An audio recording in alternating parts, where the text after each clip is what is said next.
Today my audience members are Seth Corbin and my wife Victoria Owens.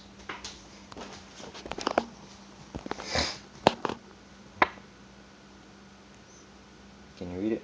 Mm-hmm. Do I need to step back or anything? No, you're good.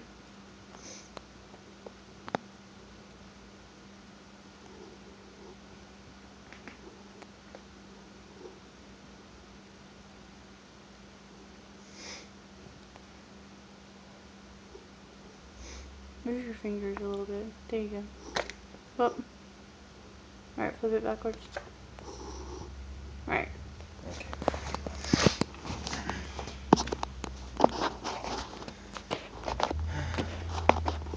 No one can predict the outcome in life, but wouldn't it make sense to prepare for the worst?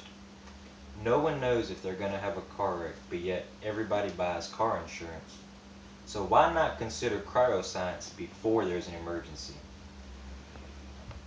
I have done extensive research on the matter, and I've got my sources from the Center of Disease Control and the International Fertility Medical Center. Cryoscience consists of a few different areas such as blood, sperm, and egg banks. I believe that everyone needs to freeze their eggs and sperm in case they become sterile.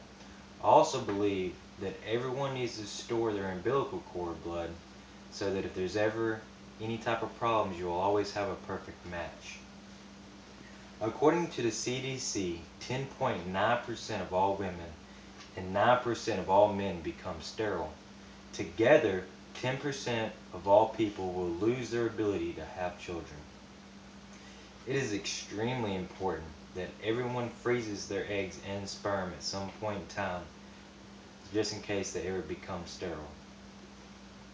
There are several different ways that people become sterile, and most of which people can't see and they don't know that it's happening.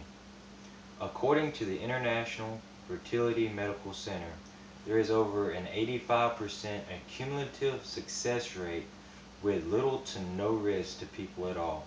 So why does people not try to do it more often? Even after the umbilical cord has been cut, it can still act as if it's a lifesaver. According to the United States Department of Health and Human Services, there are over 20,000 people a year that benefit from blood cord transfusions alone. Other than bone marrow, the umbilical cord is the only other thing that can produce stem cells. The stem cells that are found in your blood is the only things that can cure things as if it's leukemia and sickle cell diseases and a bunch of other different things. The only way to get it is through your bone marrow and through the blood that comes out of your umbilical cord when you're an infant. It is extremely important that when you have a kid that you try to freeze their umbilical cord as quickly as possible so that if there's any other problems with your kid down the road, there's always a perfect match to them. So unless they scientifically prove fortune telling, there is no way anyone can predict the future, but it helps if everybody tries to prepare for the worst. Wouldn't it make sense to take 1, maybe 2 days out of your life to go and preserve your eggs and sperm so that your chances of having a kid will always be there? Once you have a kid, make sure that you always freeze the umbilical cord so that if anything happens to him later in life, there's always a way that you can potentially save your son's life. Thank you.